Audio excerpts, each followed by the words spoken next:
Hi guys, welcome back again dito sa 19H Creation. At for today's creation, ang ating kliyente ay all the way from Lebanon pa, bali foreign. So simulan na natin.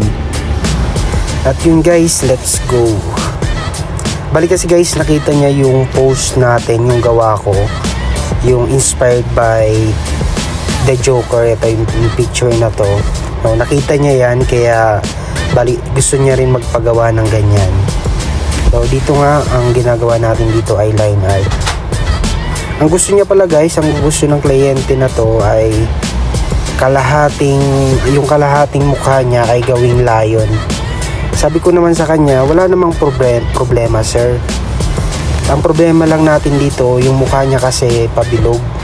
Sabi ko sa kanya, ang bagay sa'yo rito sir, hindi lion kasi bilugan yung mukha mo.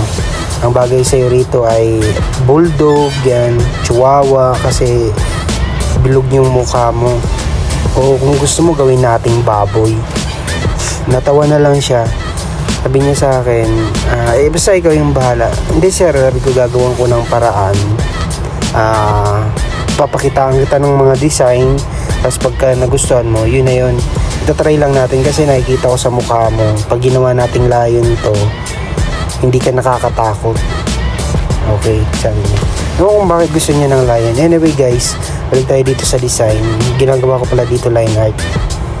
Tinitrace ko yung mukha niya. Gusto lang kasi niya mukha lang kaya hindi na natin sinama yung leg at yung katawan. Line art yung tawag dyan guys. Bali susundan mo lang yung sa mukha niya, yung mata, yung bibig.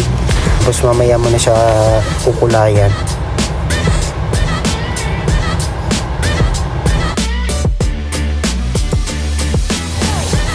Ang gagawin kasi dito ng kliyente natin guys sa design natin ay gagawin niyang wallpaper.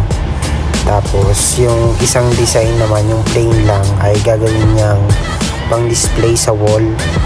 Sabi niya kasi i-print ka, tapos lalagyan niya na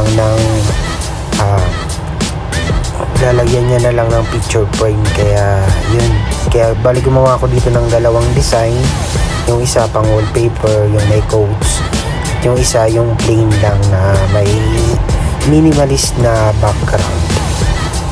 Yung kasi yung request ng ating kliyente, bago pala ako gumawa nito guys, tinatanong ko muna sila kung ano yung gusto nilang mangyari, kung ano yung gusto nilang design, para at least pag ginawa ko siya, yung kung ano yung nasa isip ng kliyente, kung ano yung gusto niya mangyari sa picture niya o sa design, yun yung maibigay natin.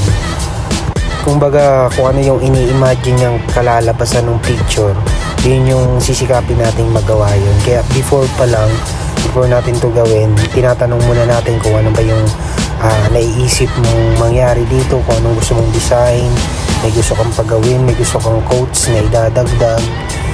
So yun, kaya sumusunod lang tayo. Medyo madali siya kung nasasabihin ng customer na ikaw na yung bahala sa design, kasi baka hindi niya magustuhan. Mas maganda yung tinatanong natin sila kung ano yung gusto mong mangyari, ano ba yung nai-imagine mong kalalabasan nitong picture mo. So yun, medyo nahirapan lang ako guys sa sa shadow kasi nga mahirap i-trace kasi yung kulay ng picture niya guys ay flat. Wala kang gaano makitang shadow. May onte pero yun, basta hinanap na lang natin yung shadow.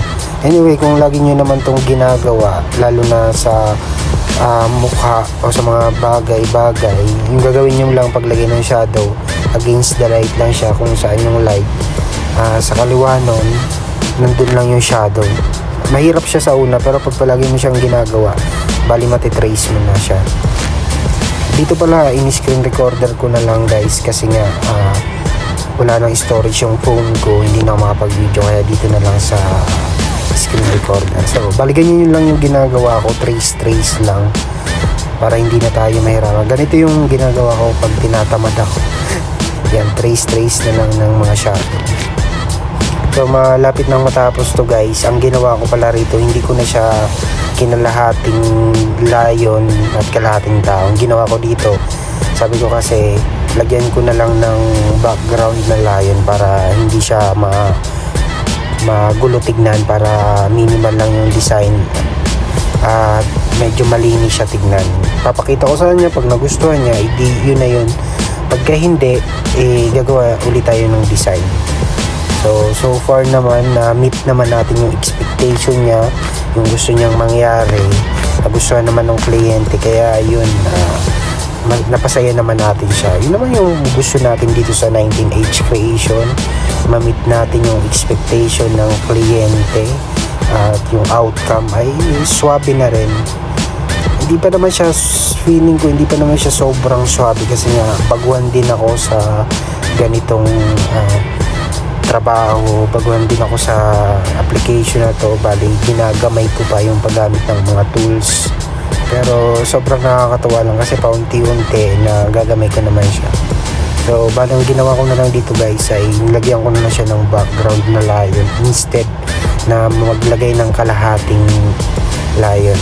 So gusto niya may coats, yung gusto niyang coats, so nilagay na natin. So yun lang guys, maraming salamat sa panonood.